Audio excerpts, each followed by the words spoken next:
14 মাস বয়সে যখন ওর ধরা পড়ে, তখন আমরা ওকে চোখ হলুদ হওয়া দেখতাম বা শক্তি পাইতো না, হাঁটতো আবার পড়ে যেত।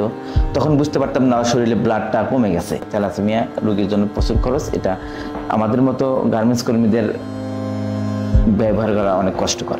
আর সিঁড়ি দিয়ে উঠতে পারতো না, আমাদের দোতলা বাসায় সে উঠতে পারে না, বাবু আমি উঠতে পারতেছি না, আমাকে একটু কোলে করে নাও, এই ধরনের কথা সে বলতো। তখন এই সিনড্রোমগুলো দেখার পরে আরো বেশি খারাপ লাগে আর কি।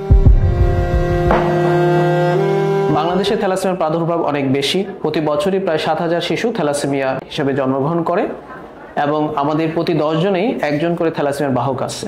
বেশিরভাগই আমরা জানি না আমরা থ্যালাসেমিয়া রোগের বাহক। আসলে এটা একটা প্রিভেন্টেবল ডিজিজ, প্রতিরোধ করা যায়। বাহকদের আসলে তেমন কোনো সমস্যা থাকে না, কিন্তু দুজন বাহকের বিবাহ হলে তাদের থ্যালাসেমিয়া আক্রান্ত শিশুর জন্ম হওয়ার আশঙ্কা থাকে এবং এই সমস্ত শিশুগুলো আমাদের স্বাস্থ্য ব্যবস্থার উপর প্রচণ্ড চাপ সৃষ্টি করে, কারণ প্রতি মাসে তাদেরকে রক্ত দিয়ে বেঁচে থাকতে হয়। তাদের হিমোগ্লোবিনের মাত্রা দেখা যায় 4, 5, 6, 7 এরকমের মধ্যে নেমে যায় যদি নিয়মিত রক্ত দেয়া না হয়। রোগের চিকিৎসা খুবই দুরূহ, কষ্টসাধ্য এবং ব্যয়বহুল। সুতরাং প্রতিরোধী হতে পারে থ্যালাসেমিয়া রোগে আক্রান্ত হওয়া থেকে বাঁচার সর্বোৎকৃষ্ট উপায়। আমাদেরকে বাহক নির্ণয় করাটা জরুরি। আমি আমার বাহক অবস্থা জানি, আপনি আপনার বাহক অবস্থা জানেন কিনা সেটা আজকেই নিশ্চিত হন। সেই জন্য থ্যালাসেমিয়া আক্রান্ত হলেই মাদের একেবারে ভীত হয়ে যাওয়ার কিছু নাই। বর্তমানে ভালো চিকিৎসা ব্যবস্থা আছে এবং স্বাভাবিকভাবেই বড় হতে পারে। আমরা সবাই থ্যালাসেমিয়া সম্পর্কে জানি এবং এ রোগের বাহক আমি কিনা তা জানার চেষ্টা করি। আসলে যে কারোই থ্যালাসেমিয়া হতে পারে, আমার আপনার যে কেউ থ্যালাসেমিয়ার বাহক হতে পারে, কারণ থ্যালাসেমিয়া বাহকের কোনো ধরনের সমস্যা থাকে না, তার দুর্বলতাও থাকে না, একেবারে স্বাভাবিক 8-10টা মানুষের মতোই থাকে। সেক্ষেত্রে আমরা একটি টেস্ট আছে, রক্তের একটি পরীক্ষা, সেই পরীক্ষাটার নাম হিমোগ্লোবিন ইলেকট্রোফোরেসিস। এই পরীক্ষাটা করে আপনি জানতে পারবেন যে আপনার শরীরে থ্যালাসেমিয়ার জীবাণু আছে কিনা। সত্যিকার অর্থে থ্যালাসেমিয়া একটি বংশানুক্রমিক রোগ, যেটাকে আমরা বলি জেনেটিক ডিসঅর্ডার। এটা বাবা বা মা ছাড়া এটা হতে পারে না।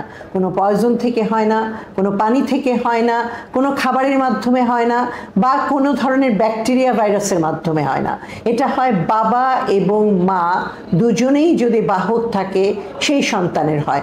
তাহলে আমরা তো যদি বাবা এবং মার বাহক অবস্থা শনাক্ত করতে পারি, তাহলে এই রোগটা প্রতিহত করা কোনো ব্যাপারই না।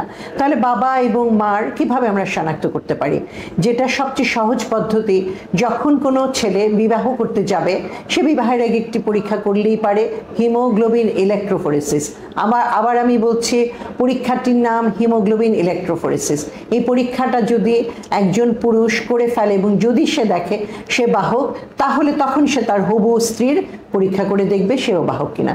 যদি নর্মাল থাকে কোনো সমস্যা নেই, দুজনেই সুন্দর সুখী দাম্পত্য জীবন কাটাতে পারবে। তবে এই ব্যাপারে আমি আবার বলছি যে বাহকের কিন্তু কোনো সমস্যা থাকে না। সেই জন্য আপনি আমি যদি মনে করি না আমি বাহক না, আমার তো কোনো সমস্যা নেই, তাহলে কিন্তু ভুল করা হবে। যে কেউ বাহক হতে পারে। এটা আসলে আমাদের দেশের একটা পাবলিক হেলথ সমস্যা এবং সরকার এই রোগটা নিয়ে হিমশিম খাচ্ছে। সামাজিকভাবে থ্যালাসেমিয়া রোগীর জন্য আমরা করতে পারি, তাদের জন্য রক্তদানে আমরা এগিয়ে আসতে পারি। আমি একজন রক্তযোদ্ধা। আমি সবসময় চেষ্টা করি প্রতি 4 মাস 5 মাস পর পর মানুষকে রক্ত দেওয়ার জন্য। প্রচুর থ্যালাসেমিয়া রোগীর নিয়মিত রক্তের প্রয়োজন হয়। যখনই তাদের রক্তের প্রয়োজন হয়, আমরা নিশ্চিত করি তারা যেন নিরাপদ, মানসম্মত ও সময় মতো রক্ত পায়।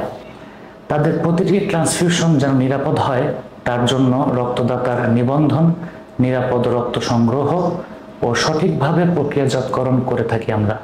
সরকারিভাবে আমাদের থ্যালাসেমিয়া রোগীদের জন্য রক্ত পরিসঞ্চালনের যে সরকারিভাবে বিভিন্ন ব্যবস্থা আছে, সেটাকে আমরা বিনামূল্যে করতে পারি এবং থ্যালাসেমিয়া রোগীদের যে ধরনের ওষুধগুলো লাগে সেই ওষুধগুলোর আমদানি শুল্ক আমরা ছাড় দিয়ে সেই ওষুধগুলোর মূল্য কমাতে পারি বা সরকারিভাবে সেগুলো বিনামূল্যে বিতরণ করতে পারি।